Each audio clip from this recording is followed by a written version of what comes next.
there I have, "Science without conscience is the death of the soul." Now, I ran across that several years ago, and what struck me about it was that it was written in the year 1537. And I thought, what in the world could they have been doing back then that was so bad? Didn't seem to make sense or fit for that year, but certainly it applied in today's world of biotechnology and the advances that we're seeing in science and some of this research. Because in order for science to truly benefit mankind, it must be wise enough to know when to draw the line, because there are certain things that no matter how good they might seem to be on the surface should never be done, right? Sort of like the apple in the Garden of Eden. There's consequences for our actions. So, case in point today, one of the things I'm going to be talking to you about where a man and a woman wanted to, there was a humanitarian effort to help a couple conceive a child who were having trouble in vitro fertilization. That began as just something to benefit people and help people. It seemed so good on the surface, has actually turned into this gross exploitation and commercialization and the artificial production of human beings. Now, you hear a lot of pundits out there talking, there's a lot of opinion out there, and then there's fact. My job today is to help you separate those two, okay? So let's get started. First of all, as I go through this, I want you to understand there is absolutely no difference in the way that an in vitro fertilized baby or a cloned baby or a baby that's been naturally conceived develops. Absolutely no difference. The only difference is the reproduction method that's used and where that development takes place, either in the womb or in the lab. And I'm going to start at the beginning with in vitro fertilization, give you a little bit of background on this. In 1944, in the United States, an egg was actually fertilized for the first time in a test tube. Now scientists, it was done completely accidentally. There was cross-contamination in the lab. And when they discovered an embryo growing in the bottom of this test tube, they were horrified, because in 1944 this was just unheard of. Nobody would do such a thing, and they immediately destroyed that embryo. It would be 34 years later, in 1978, when Louise Brown would be the first test tube baby born in the United Kingdom. And you see the little Time magazine cover. Britain was on the birth watch. That was July of 1978. 3 years later, in 1981, Elizabeth Carr would be the first baby born using in vitro fertilization in the United States. Now, think about this. Why do you suppose Great Britain beat the United States to this? We know that in 1944 we had the technology, right? What happened in January 22nd, 1973? Anybody? Yes. Roe versus Wade. That's right. Roe versus Wade became the law of the land. And the scientists were very concerned because of the backlash from the public that it would never be accepted, and they waited intentionally. So it would be 1981 for the U.S. And then, since then, nearly 4 million babies have been born worldwide using in vitro fertilization.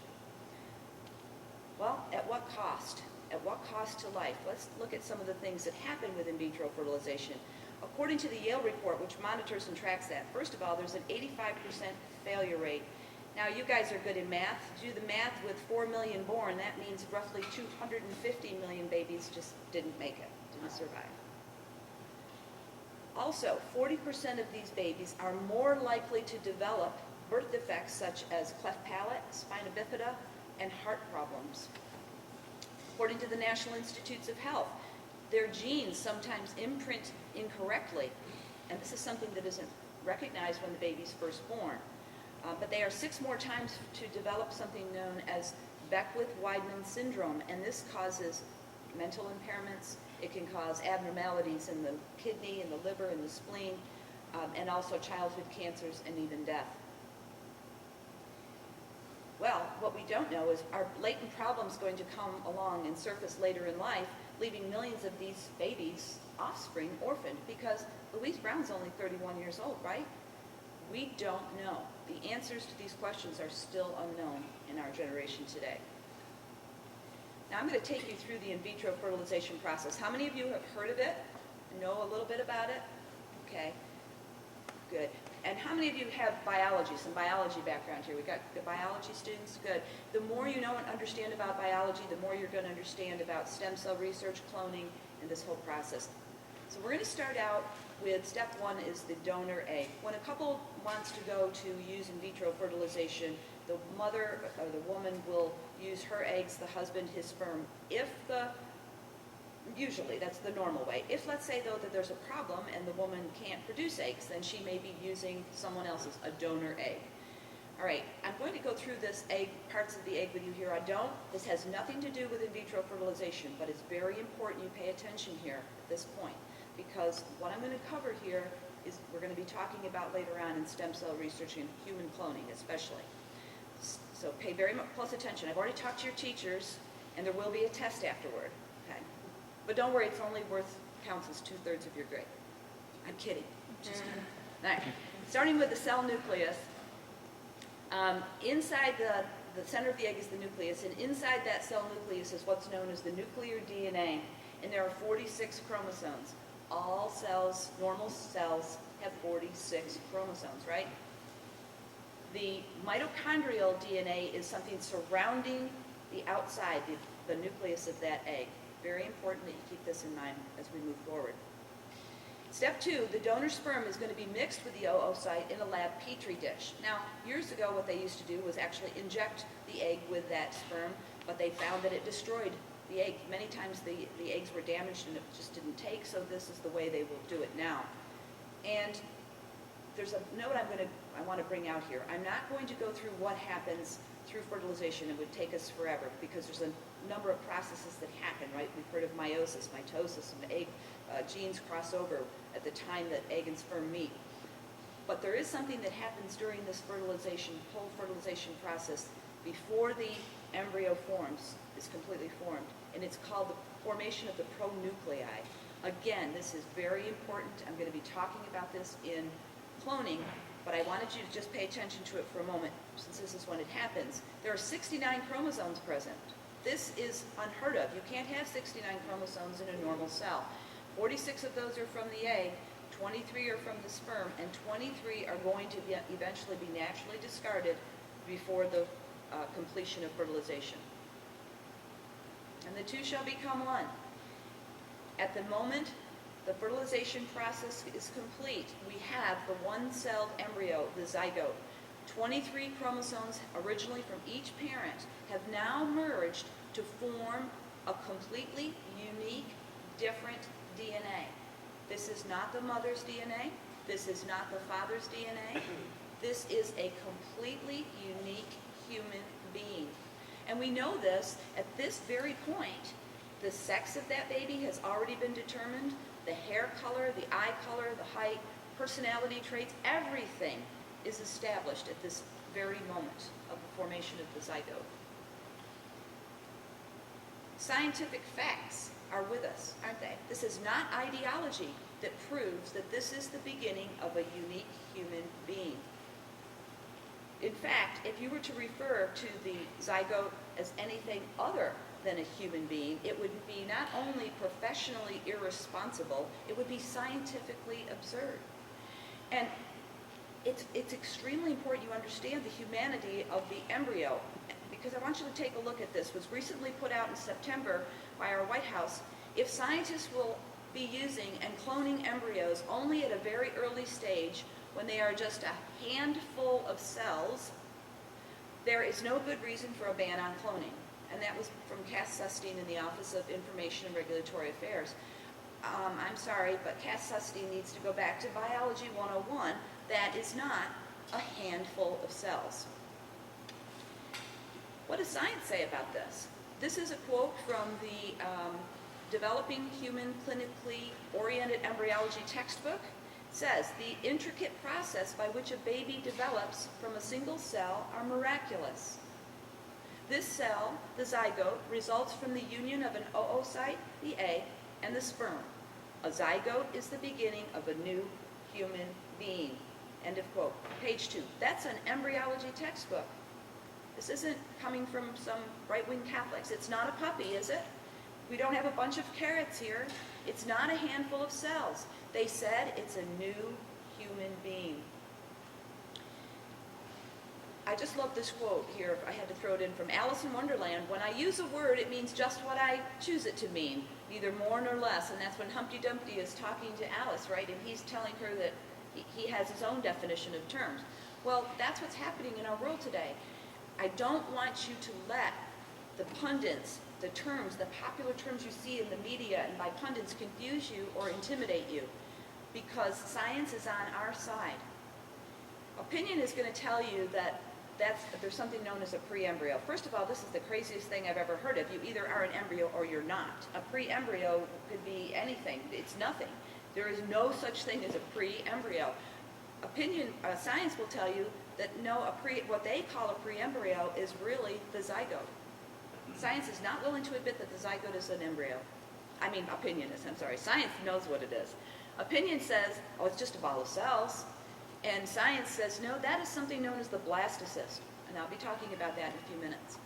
Opinion says, it's just cellular life. And science says, no, that's an embryo. Or opinion says, it's just potential life. And science says, no, that's a fetus. These are all terms that define the stages of a human being's development. It's no different than using the word baby, or toddler, or child, or adolescent, or adult. It's critical that you understand this important truth about the definition of a person. And we can all take a lesson from a childhood book. How many of you saw Horton Hears a Who? Oh, yeah, right, good girl. I just saw this a year ago. I took my granddaughter to see it. It was wonderful. I'll just have to save him because, after all, a person is a person no matter how small. This from a childhood book. Even children understand this. Personhood is not defined by your size or your age or your function or your ability. Let's face it, an embryo can't talk, right? And a paraplegic can't walk. But they have the natural God-given capacity to do so, and that defines personhood. Now, if someone is not considered a person, they have absolutely no rights under federal law. They can be aborted, they can be exploited, they can be used in experiments, they can be destroyed, all in the name of science. And it makes no difference whether you're preborn, newborn, handicapped, or elderly. Because there are people, how many of you have ever heard of this man by the name of Peter Singer? Oh, we got a couple over here, good. For those who don't know, Peter Singer is a professor at Princeton University. He believes that a newborn baby, that parents have a right to kill a newborn baby, that a newborn baby has less moral rights than a fish. Why? Because a fish, when it's born, it can swim. And a newborn is dependent on its mother. He believes that you have the right to kill that baby if you chose to do so because the baby is, i.e., less than perfect, cries too much, whatever the reason might be, up to probably 2 to 3 years of age. And this is an educated person. It is critical that you understand the value of personhood. You will never find anybody who is in favor of embryonic stem cell research to acknowledge that the embryo is a person. And in nowhere, was this significance of this more evident than in the 1973 Supreme Court decision, because Justice Harry Blackmun stated, if personhood is established, the case for legalized abortion collapses, for the fetus's right to life would be guaranteed by the 14th Amendment. Again, you will never hear anybody in favor of abortion or embryonic stem cell research ever refer to the embryo as a person. And that's exactly what the embryo is. Now, we're going to continue with this person's development. We left you at the zygote stage before, and this shows how the cells are going to develop for 2 to 4 to 8. Now, I want to correct something here. Even though this shows 2, 4, 8, that's not how human embryology really works. It really goes 1, 2, 3, 4, 5, but we don't have enough room on one screen, so I'm doing this because I need to get you to the next stage quickly, which is the 16-cell blastocyst. This process is going to occur over a period of about 4 to 5 days. And this 16-cell blastocyst is the normal time when, in vitro fertilization, they would implant this baby into the woman's womb. It is also, you'll see here, there's the inner cell mass, which comprises most of the embryo. And these are the stem cells that scientists want in the inner cell mass of that embryo. The outer cell mass forms, this is going to form the placenta and some parts of the embryo as well. So what are stem cells? Okay. Stem cells are immature building blocks, and they are going to give rise to all the cells, tissues, and organs in the human body. They are going to be either embryonic or adult, and whether they're embryonic or adult also determines their behavior. Now, just like it is with adults and children, right? Adults are supposed to behave better, and they do. They have the ability to self-replicate indefinitely while still maintaining their own specific design. Now you see this little picture of a boy here, he's got his little knee skinned. We all know what that has happened. We've all fallen off our bikes, scraped our elbow, whatever, our knee, and pretty soon a scab forms, and then the scab goes away and new skin replaces the scab, right? That's adult stem cells at work in your own body. Scientists hope that by injecting healthy cells into damaged cells, tissues, or organs, they'll be able to cure disease or injuries. Basically, what stem cells are. They're, in addition to maintaining their own cell types, stem cells also are considered either totipotent, pluripotent, or multipotent. Now you may know about this, and some of you may have heard these terms. To break it down, they're really important because, as you're going to see in a minute, totipotent means total or totally potent. It will form all the cells, tissues, and organs in the human body, and it can form an entirely new embryo. They are found at the embryonic stage of development. A pluripotent cell will form most of the cells, tissues, and organs in the human body, but it cannot form a new embryo, and it is found from the embryonic to the fetal stage. A multipotent cell, multi meaning multiple, will form some of the cells, tissues, and organs in the human body. It can never form a new embryo, and it is found from the fetal to the adult stage. What happens is, from the moment the embryo forms, these cells begin to immediately start differentiating. Okay? Differentiate means when they are destined to become a certain cell, tissue, or organ in the human body, they begin to move in that direction, to begin forming. You know that when you see the little baby feet pins like I have on, right? That's a baby at 10 weeks development. We know those cells around that have already differentiated, right? They've already moved to become something. And the cells, as they differentiate, they change from a totipotent state to the pluripotent, and then finally to the multipotent state. Now, what the scientists don't want you to know about this, or what the people that are in favor of research out there, the pundits, don't want you to know, is that these totipotent cells, these cells are totipotent at this 2 and 4, 8, and right up through the blastocyst stage. Most of them are still, they're mostly pluripotent or totipotent at the 8 cell stage. By 16, many of these are still totipotent. But what's happening is pundits keep calling these things pluripotent cells. Now, why would they do that? Why would they do that? Well, let's just take a look at that blastocyst blown up a little bit here at the 16 cell stage. Even at that stage, about 2/3 of the cells are still totipotent. 2/3, do the math, 16 cells, 2/3 are totipotent. That means that even after the stem cells are extracted, 10 new embryos can form from those cells. That's going to provide scientists with an unlimited supply of embryos for research. Okay. So this blastocyst stage, also harvest time, scientists are going to use a micromanipulator and go in and penetrate that blastocyst to extract the pluripotent and totipotent cells, which instantly kills the embryo. At that point, the embryonic stem cells are going to be cultured in a petri dish and labeled with the pertinent data about that embryo, the age of the embryo, where it came from, date, so forth. Any cells that don't survive are going to be discarded, and the cells that are good are then taken and cryopreserved, meaning they're frozen in large tanks of liquid nitrogen for future use. I actually saw this when I was visiting the University of Alabama, and they took us through a tour of their lab, and I saw those big tanks, and I said, "What is that?" And he said, "Oh, those are our embryos." It was very creepy, to be honest with you, to be pro-life and standing there realizing I just wanted to take the tank with me or something. Anyway, God knows exactly what he is doing, right? From the embryonic to the fetal stage to the adult stage, if you leave these cells alone, they are naturally going to form various cells, tissues, and organs in the human body. And here we show neural cells, cardiac cells, and blood cells.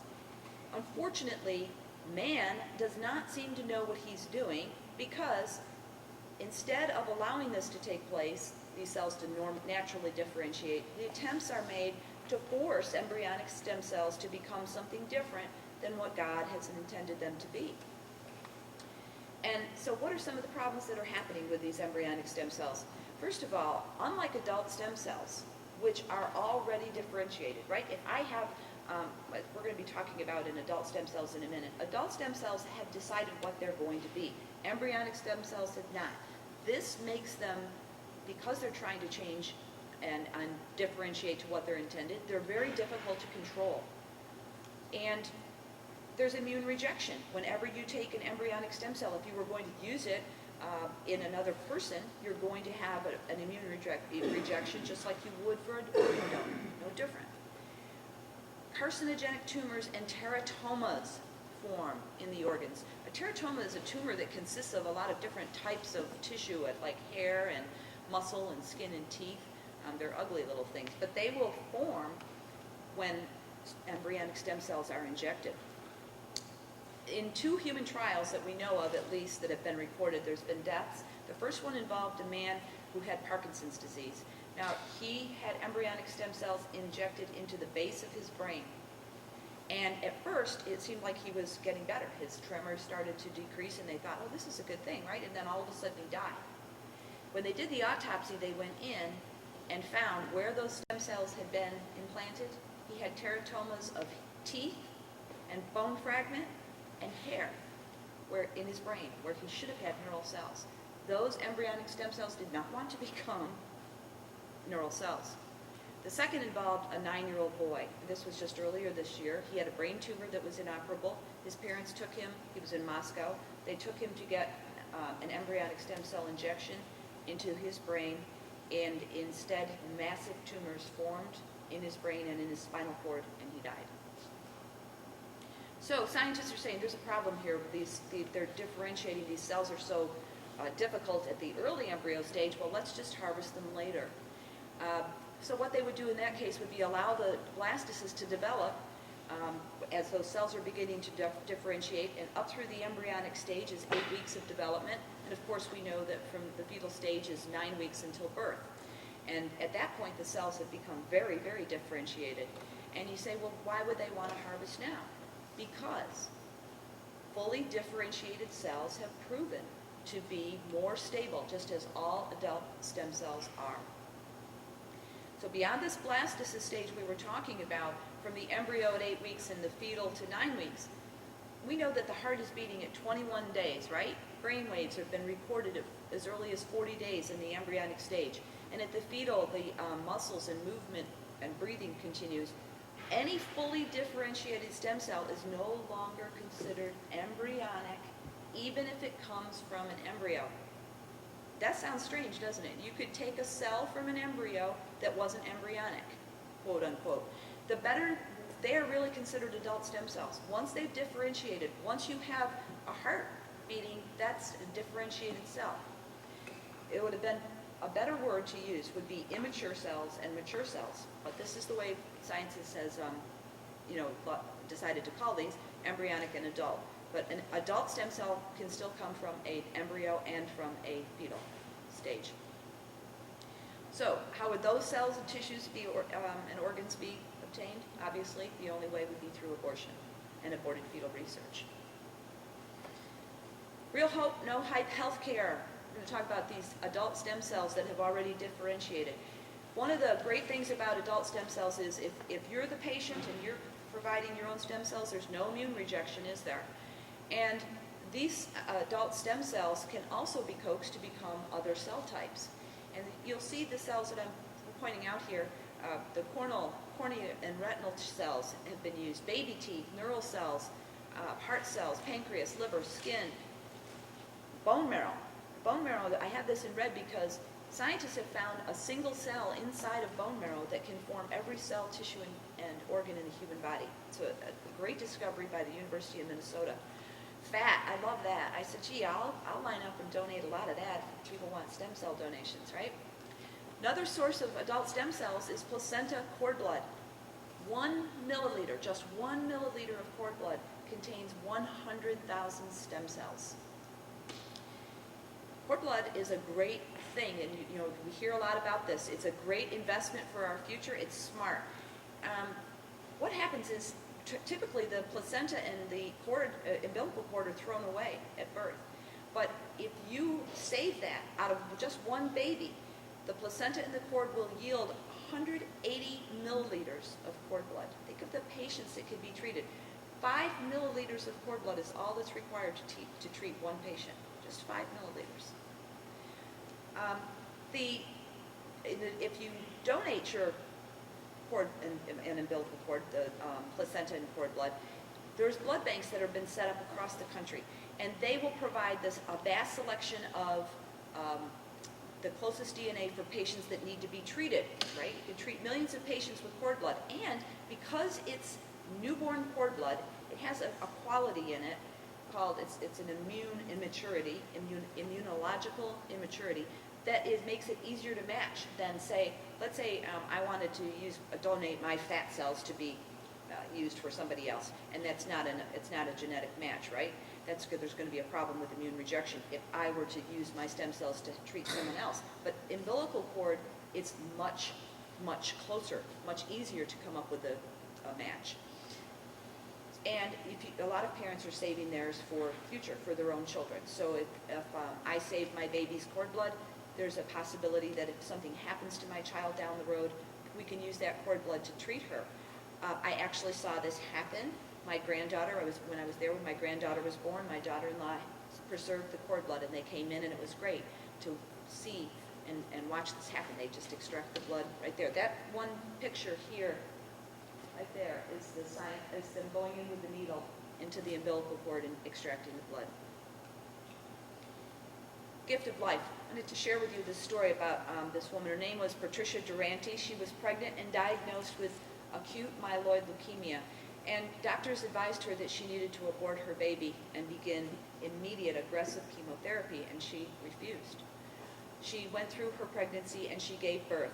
Her daughter's umbilical cord blood had been frozen at birth, and after she recovered, those stem cells were injected into her mother's own bone marrow. Okay? New stem cells began to rebuild her mother's blood, and within 7 months, she was in complete remission, the mom. So here we have a mother who chose to give life to her daughter, and her daughter, in turn, gave life back to her mother. I think it's a beautiful story. Adult stem cells have been used in May of 2009 to treat autism. I'm going to go through some of these treatments that we're finding out. Bone marrow was extracted from the patient who had the autism, and the picture just shows that the stem cell are located in the center of that bone marrow. The next thing they did is used a centrifuge to separate the stem cells from the bone marrow, and the new stem cells were then implanted into the spinal cord canal using a lumbar puncture. That's something that's commonly used in sports injuries. You might use it for a cortisone injection. Same type of injection was given to the patient, and as a result, those bone marrow cells repaired the neural cells to cure the autism. Adult stem cells used to treat heart disease. There was a man by Thomas Clegg. This was just announced this last summer. He had an enlarged left ventricle of his heart, and it was preventing his blood from pumping properly in his heart. And he was a perfect candidate for heart transplant, but because of his age, he wasn't going to get that heart. So scientists decided to try this experiment, and they extracted his marrow from his hip bone. And the bone marrow was then sent to a company called Astron Biosciences. They're located in Ann Arbor, Michigan. And they filtered and cultivated the best stem cells using a machine called a bioreactor. Those stem cells were then injected into several places in the man's heart muscle. And as a result, the bone marrow cells became new heart-pumping blood cells. Scleroderma. as I was down, I told you I was down in Florida. I wanted to tell you a little bit about this disease. It's a disease that causes hardening of the skin, where the blood vessels actually constrict and they cause the skin to turn pale, it turns purple, it turns blue, and then it becomes just as hard as a shell, and it loses all its elasticity. Well, I was after I'd given my presentation, I went to Mass that evening, and Father came up to me and he said, Debbie, I want to introduce you to this man. His daughter has had this stem cell cure. And so I started talking to him, and he said, my daughter had scleroderma. Have you ever heard of it? And I said, no, I hadn't. And he started to tell me about it, and he said she had the stem cell treatment and she was cured. I was thrilled to hear this. So as soon as I got home, I immediately looked this up to find out exactly how it was done and to find out about this disease, because if she had not had the treatment, it would have killed her. The lungs actually begin to harden too. And it's not just something that affects hands and skin, it affects your lungs as well. Well, what scientists did is they removed the stem cells from her blood vessels. They used blood stem cells. And they did chemotherapy and radiation treatment on the patient. They moved the stem cells first, then they did the treatment on the patient to get rid of the problem. Now she has no immune system. They cultivated those adult stem cells, the blood cells, and then they re-injected them into the patient. As a result, her blood cells repaired the skin and lungs, completely cured. We look at all these great things that are going on with stem cells, adult stem cells, and let's look at some comparisons between adult and embryonic. Adult stem cells have been used to successfully treat breast cancer, lymphoma, sickle cell anemia, heart disease, stroke, multiple sclerosis, diabetes, blindness, paralysis, leukemia. The list goes on and on. Over 70 diseases in thousands of patients, no tumors form, no immune rejection. And meanwhile, over here on this embryonic stem cell successes, what are we seeing? How many diseases treated? How many patients have been helped? 0. Big, fat 0. But they keep on trying. How many of you heard about the stem cells, reprogramming adult stem cells to become embryonic? You did. Good. This girl's smart. She keeps up with what's going on. In 2007, December 2007, Dr. Yamanaka and Dr. Thompson of the University of Wisconsin, 2 back-to-back studies, announced that they had reprogrammed an adult stem cell to become embryonic-like. And their whole goal in doing this was to produce patient-specific cells that would avoid that immune rejection problem, that little nagging problem we have with embryonic stem cells. They wanted to create embryonic stem cells for Susie Jones. So in order to do that, what they did is they began with a lentivirus, what's known as a lentivirus, and 4 genes were inserted into it: NANOG, SOX2, Lin28, NOC4. You don't have to, it doesn't matter the numbers of those genes, but it is important that you understand how this happened. So genes were inserted into a lentivirus. Now, a lentivirus is nothing more than a slow-moving virus that will deliver a large amount of DNA to the host cell. And it's also, it can be a very dangerous virus. It's the HIV virus is a type of lentivirus, okay? It's slow-moving, and it attacks that host cell with whatever you're trying to deliver. So, how do we do this? First of all, how the scientists began with their little patient was a mouse. They didn't use a human. They took his skin cells, and then they were mixed with that lentivirus that had been modified with the 4 genes inserted in a petri dish. And they then corrected the mutation that the mouse had, the disease they were trying to fix, and then reinserted the corrected cells back into the mouse again. And it looked like it was doing okay. I mean, the hope was to cure this little mouse. Well, pro-life advocates hailed this process as in humans because it would allow the researchers to take an ethical adult stem cell, skin cell or any other adult cell, and turn it into an embryonic-like state without destroying embryos. Well, that sounds good, right? Oops. Yeah, actually the mice did die, but there's more to it than that. That's a good point. The mouse did die. The Emperor Has No Clothes. How many of you read the book when you were a child? Yeah. The emperor's new clothes. If you didn't, just briefly, the emperor, gets, he's a clothes freak. He loves new outfits. And so he hires basically 2 con men to come in, and they tell him that they're going to make him this beautiful outfit, right? It's going to be made of the richest cloth and beautiful material. And if you can't see it, if it's invisible to you, it's because you're stupid or you're inept for office. And so, of course, he sends his court in to look at what the progress is, and they come back and say, oh yeah, it's beautiful, it's coming along beautifully, because nobody wants to admit the truth, that they can't see anything there. Well, and the king, so he puts on his new clothes. He's not going to tell anybody that he doesn't see anything either. He doesn't want to appear stupid or inept. And so he goes and parades through the town, and there's this little boy, see, that's me, who says, hey, he doesn't have any clothes, there's something wrong here. The moral of this story, what I'm trying to explain to you is this. If something doesn't sound right, no matter how many people tell you it's true, it's a good idea for you to do your own research and check the facts, because that's what I did. I said, my first question on this reprogramming is, where did they get the genes? Where did those genes come from? Oh, well, I'm sure it was okay, right? No. In every one of the experiments that have been done in reprogramming, either embryonic stem cells were used for that gene expression, or in some cases they used both embryonic stem cells and they produced the lentivirus using aborted fetal cells. Oops, this is not pro-life, not pro-life at all. Like all embryonic stem cells, cancerous tumors formed in the reprogrammed cells, and yes, the mice did die. The cells are not patient-specific. Why? Because they used aborted fetal DNA and embryonic DNA, and it's present in that lentivirus. So there's foreign DNA. The embryonic stem cells were also used as a control. Whenever a scientist does an experiment, he's got to have a control to make sure that what he's doing is a match, right? So in order to do that, he had to have embryonic stem cells to prove that the reprogrammed cells were acting embryonic. Well, they were embryonic all right. They were a big failure. The million-dollar question is, why are we using embryonic stem cells at all, right, with what we're seeing? Well, there's a billion-dollar answer for that one. And the first reason that you're going to find is patents. Okay, scientists can produce, and if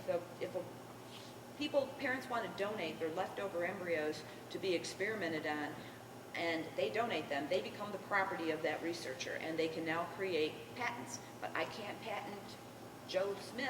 I can't patent an adult. I can't take this young man's stem cells and patent him, can I? You can't. You can't patent another adult, but you can do it with embryos. Jobs, economy, politics. State of California, perfect example where they did this big approval for embryonic stem cell research to be funded by the state, and they create a whole lot of jobs to do a whole bunch of research that's going absolutely nowhere, but they stimulate the economy, and from a politician's standpoint, that looks pretty good for them. Universities get funding. University programs have their own budgets for research. They are not using their own budgets for embryonic stem cell research. It is not working.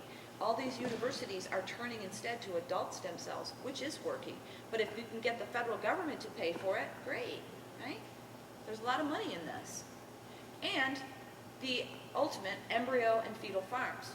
Because, as we saw in the embryonic stem cell research, and we realized that they can produce multiple embryos, right, when they extract those stem cells, you can literally end up with unlimited subjects, as you're going to hear more about in cloning too.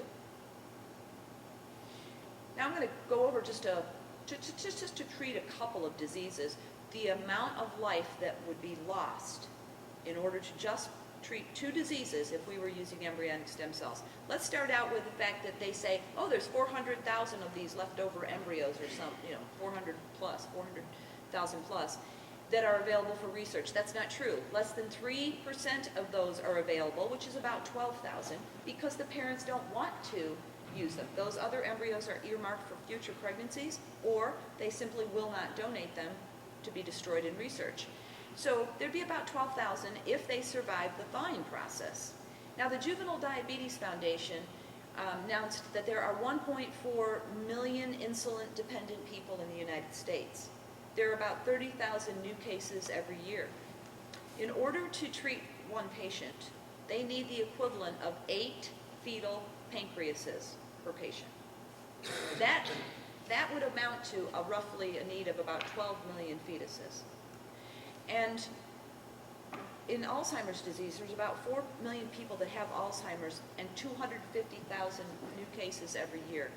Now, Alzheimer's disease, by the way, is probably not one that stem cell research will ever help, neither adult nor embryonic, simply because it's a whole brain disease and it's not a single cell that can be treated, so scientists really don't think that it could be. But since this is one of the diseases that they claim embryonic stem cell research is going to treat, let's just take a look at it. If it were to work, they would need the equivalent of 5 fetuses to supply enough tissue for a central nervous system disease, just for one person. That would equate to another 21.5 million fetuses.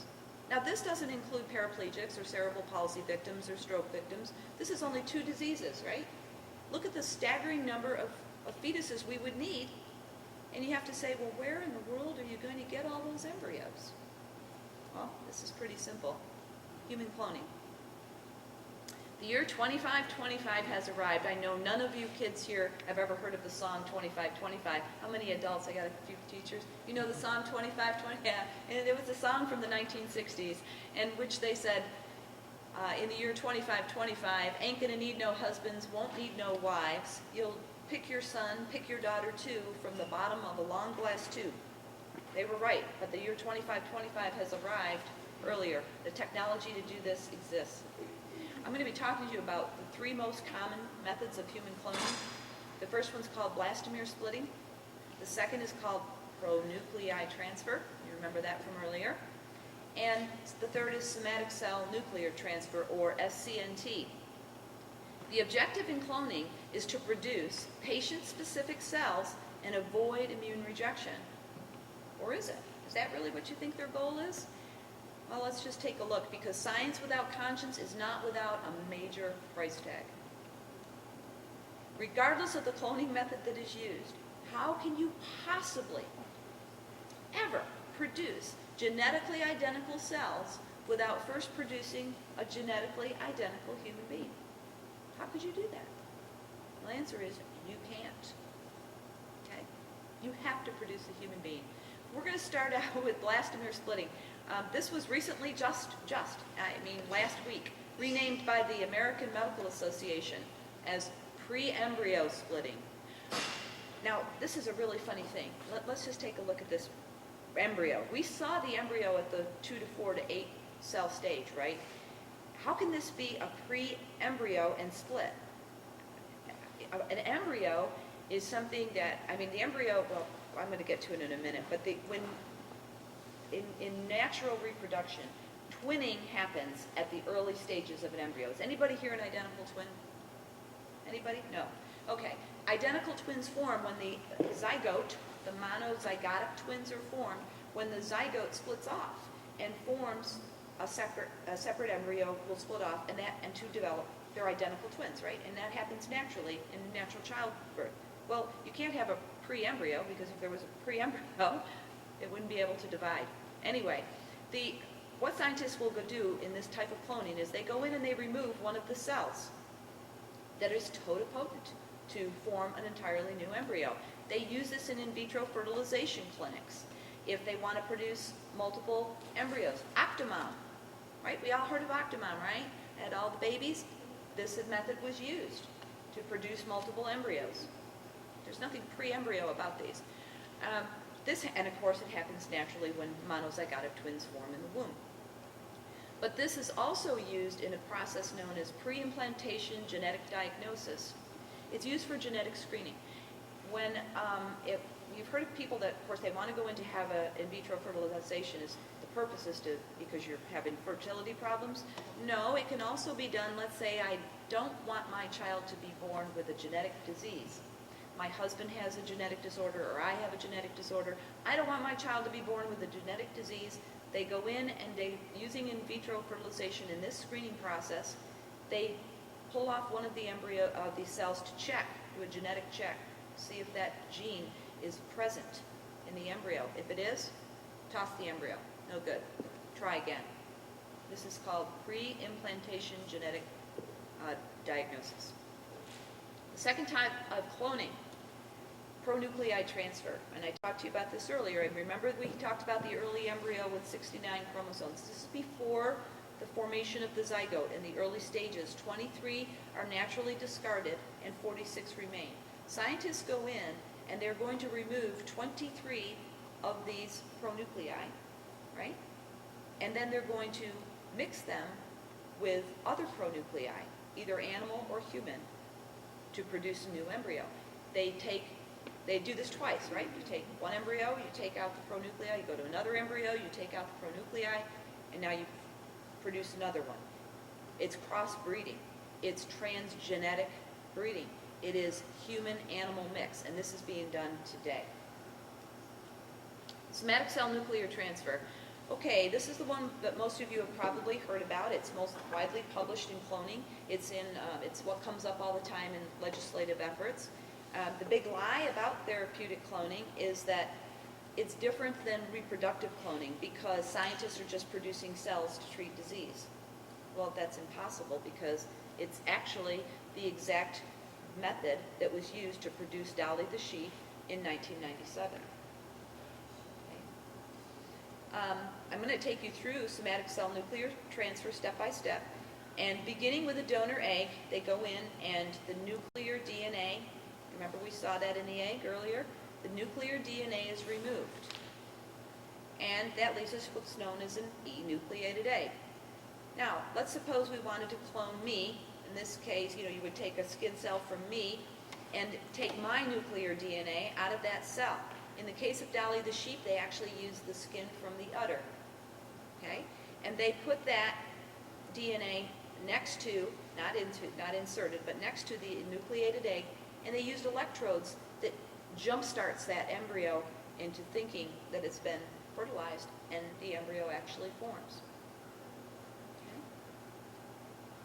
Now, from that point, the person's development is going to continue just like we saw earlier, right? From 2 to 4 to 8, the blastocyst stage. If you implant this embryo, that would be, and bring them to birth, that's called reproductive cloning. If you extract the cells and destroy the embryo, that's called therapeutic cloning, right? There's nothing therapeutic about it to the embryo, but in either case, it's no different. You see there's absolutely no difference between reproductive and therapeutic cloning, right?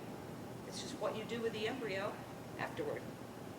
Now, fact versus fiction, the big myth is that we don't want to produce cloned human beings. The fact is that every cloning method produces a human being. Myth number 2, therapeutic cloning just produces making a bunch of cells. No. Therapeutic cloning requires producing and destroying a human being to obtain the cells. And the third myth is that cloning provides genetically identical cells for the patient. No, it doesn't. Cloning does not produce a true genetic match, which you're going to see in just a moment. The real agenda of those who claim that they only want therapeutic cloning is not to bring these reproductively cloned human beings to birth. No. The real agenda of those who claim they only want therapeutic cloning is to have an unlimited supply of human beings for research.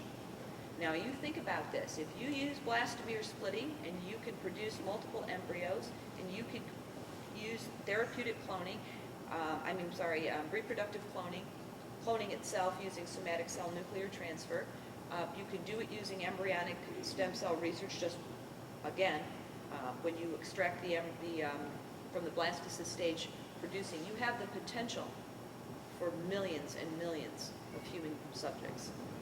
So what are some of the science problems that we have with cloning? Well, first of all, with Dolly, 276 attempts before they got it right. Okay, and of those 276 attempts, there were gross malformations. There were sheep born that had missing organs. They had no immune systems. And there were latent problems that developed later on. Even Dolly the sheep was euthanized at 6 years of age because she had problems with her lungs. She lived less than half the lifespan of a normal sheep. So what do you think is going to happen if you use stem cells from these clones? You're going to have the exact same problems, only it's more dangerous. When you reproductively clone an animal, you can see the result, right? when you take a stem cell and inject it into a person, you know, it's just, it's unknown what's going to happen. You don't know until you see how the human being reacts, right?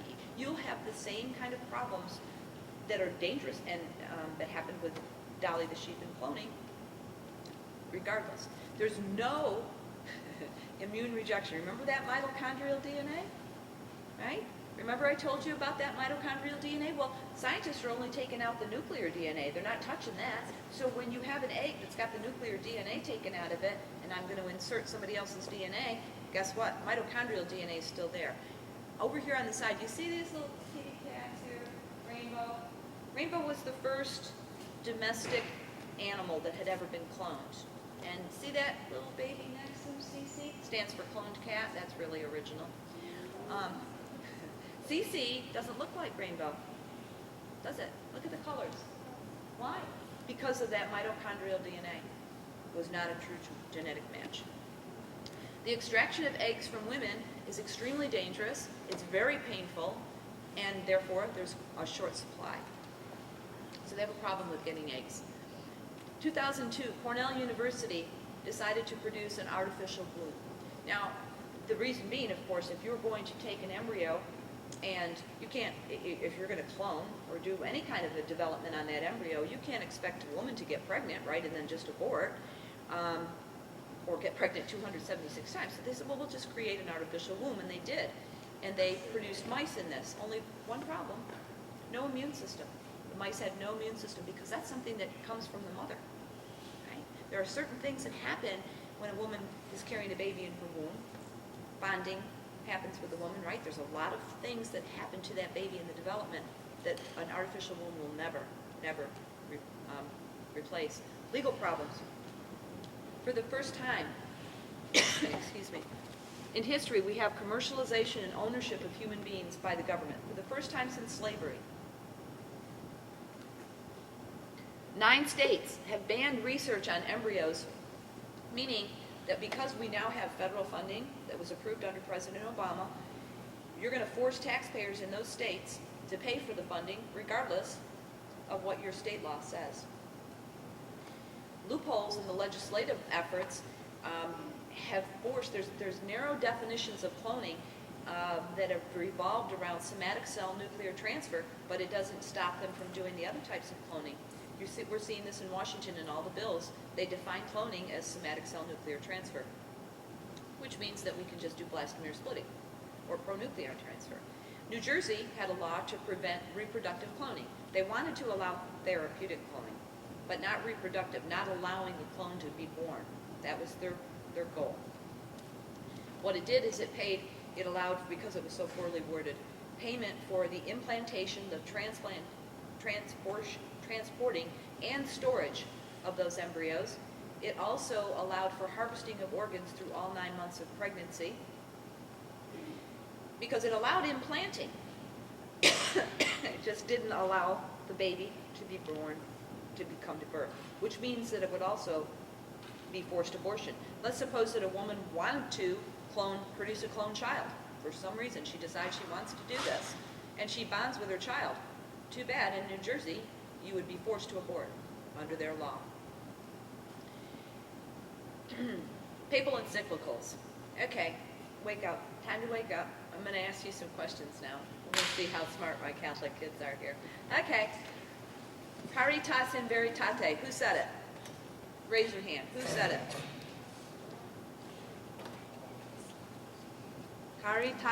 Caritas in veritate. New papal encyclical. Who said it? Yes.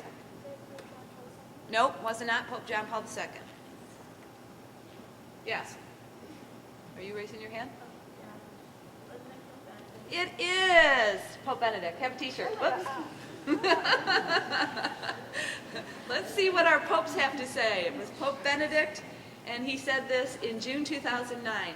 If human conception, gestation, and birth are made artificial, if human embryos are sacrificed to research, the conscience of society ends up losing the concept of human ecology, and along with it, that of environmental ecology.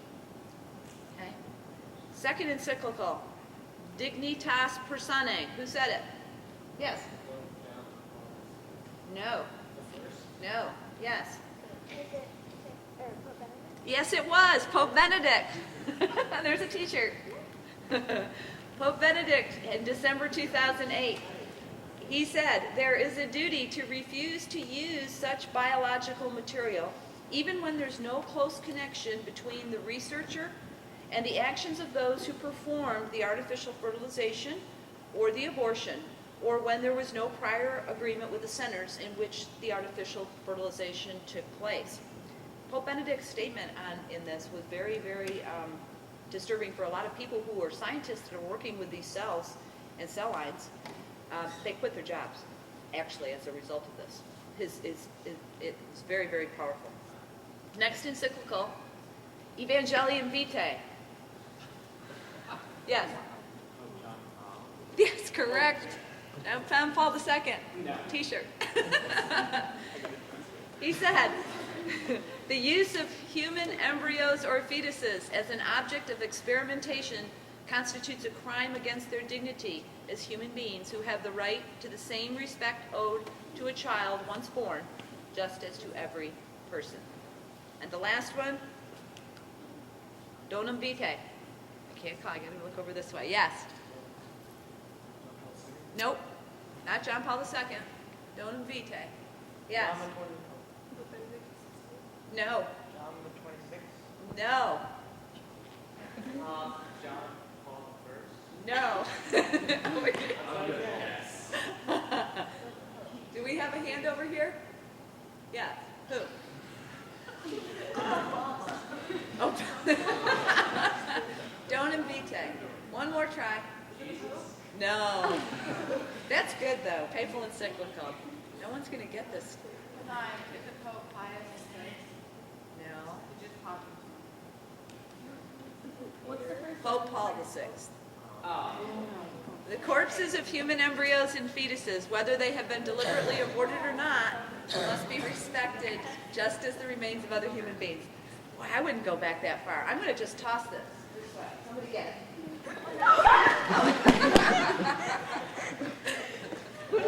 Nobody heard it. Okay. Well, all right, let's look at some of the other moral problems, as if we haven't already heard any enough. Stem cell research and this embryonic stem cell research and human cloning provides this massive production and destruction of human life, right, as we've already seen. Proponents of this research, really upsets me, it angers me. They're preying on the weak and the elderly and the disabled, people that are suffering. I went to give this talk up in Canada, and I met a person who is on the part of their pro-life committee. Wonderful, wonderful pro-life girl. Her husband is suffering from Lou Gehrig's disease and dying, and he's only in his 30s. And she is struggling with this so hard because she's been led to believe that embryos are going to cure her husband. There is absolutely nothing that an embryonic stem cell will do to cure her husband. There's nothing that an embryonic stem cell will do that an adult stem cell can't do, except one thing. An embryonic stem cell can kill somebody, and an adult stem cell is not going to kill anybody. Diverting of funding from real cures with adult stem cells. You know, Harvard University just came out with ready to go to clinical trials using for diabetes, for a treatment for diabetes using adult stem cells, and they couldn't get the funding because it's being diverted for embryonic stem cells. Men need not apply. All you guys out here, let's think about this. I'm a woman. I have my own eggs. I have my own stem cells in my skin. I can take a skin cell. I can use my own egg. I can create a baby with no man needed. Implant it, bring it to term, right? Men, not needed. Not needed. And it would be a true genetic match, wouldn't it, if I used my own egg? Because that would be my mitochondrial DNA. PIGD, producing savior siblings. This is something that has just been looked at in the United Kingdom because they were so out of control in what they're doing there. But they're actually producing embryos for the sole purpose of treating a living child of theirs that has a disease. Okay? And you go in and you are creating these little savior siblings to create stem cells just for the purpose of of healing a disease. So what they're trying to do is create a genetic match.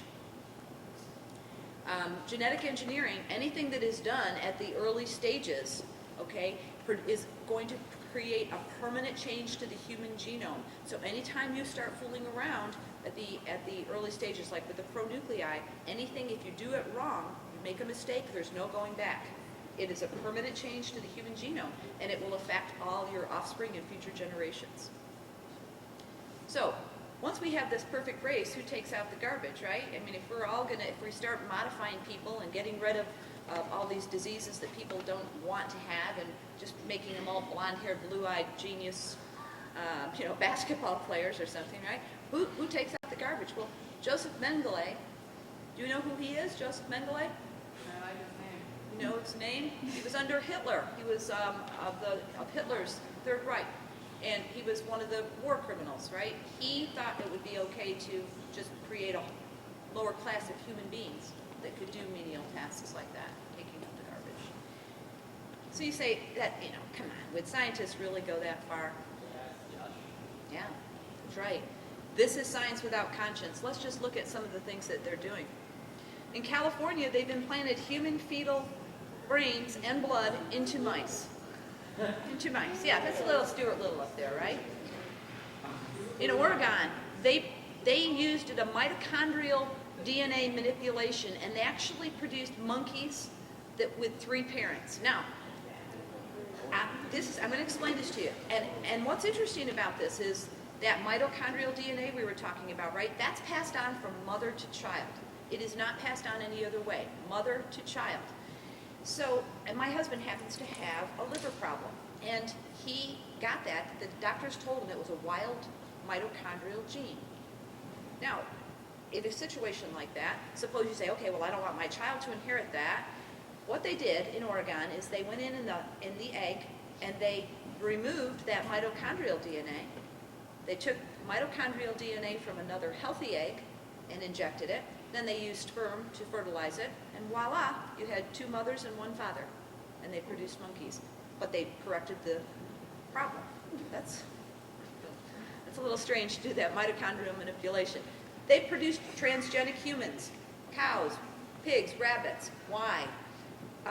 They have actually using pronuclei, taken the pronuclei from a human, the pronuclei from a pig, combined them, and created a transgenic human in the hope that they could create, now some of you know this, pigs have a heart system very much like humans, right? So they figured they could create organs doing this.